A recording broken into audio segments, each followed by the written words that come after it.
So here we're looking at a 24 Volkswagen Atlas with 5,700 miles on it.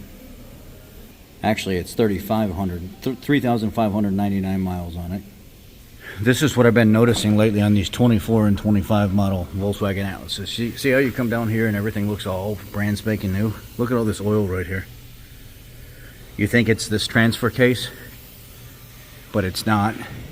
And then you think it's the back of the cylinder head where the bolts come loose on the cam cover up there, but it's, again, not.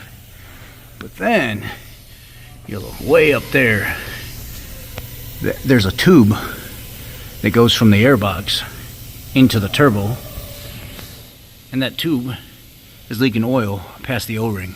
Let me see if I can get an image. See that right there? That little oil drip? It's forming right there in the end of that, where that tube goes into that turbo. That's the leak. Let me see if I can stick this up in there. I've only got one little window to show you guys in, and it's this window right here that I'm in.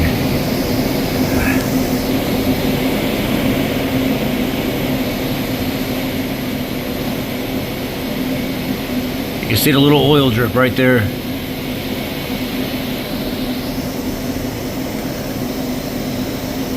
See the little oil drip in between it's right there.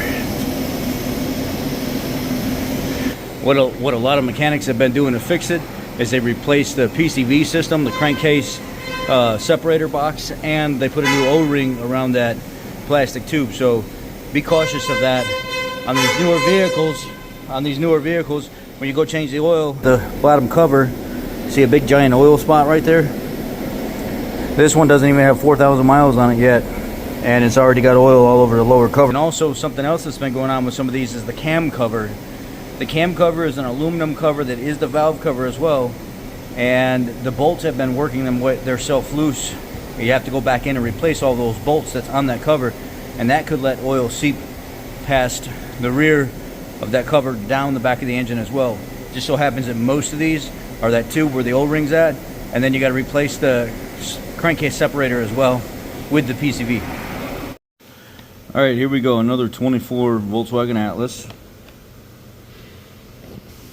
with 11,961 miles on it. Here's the vehicle. It's one of the first things you notice when you come up.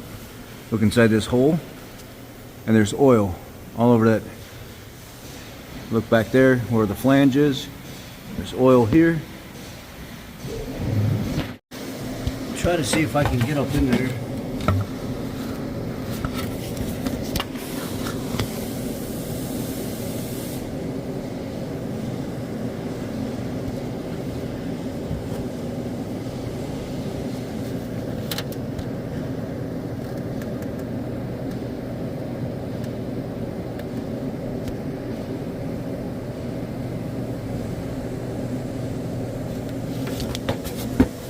You see how it was coming out of that tube going into the turbo? There's an O-ring right there, and normally when you start getting oil past that O-ring, the CCVs are acting up and they need to be replaced. Let's pull another one in. Actually, I got a guy with a Dodge Ram that showed up that he wants a bunch of work done, so it needs a front bumper removed and a new one installed, and heated seats are acting up and all this other stuff, so I don't have time to pull another one in. But as you guys can see, my first two Atlases of the day with less than 15,000 miles on them, one with less than 4,000 miles, the other less than 12,000 miles, leaking from that turbo tube. It's very, very, very common. It should come out as a recall. I don't know if they're going to do it or not, but it should. You guys have a great day. I'll show you more in the future if you need more. If we have time later, I'll video the last two that I do. See if it's not every single one of them, but it's the majority of them. Have a great day. Be blessed.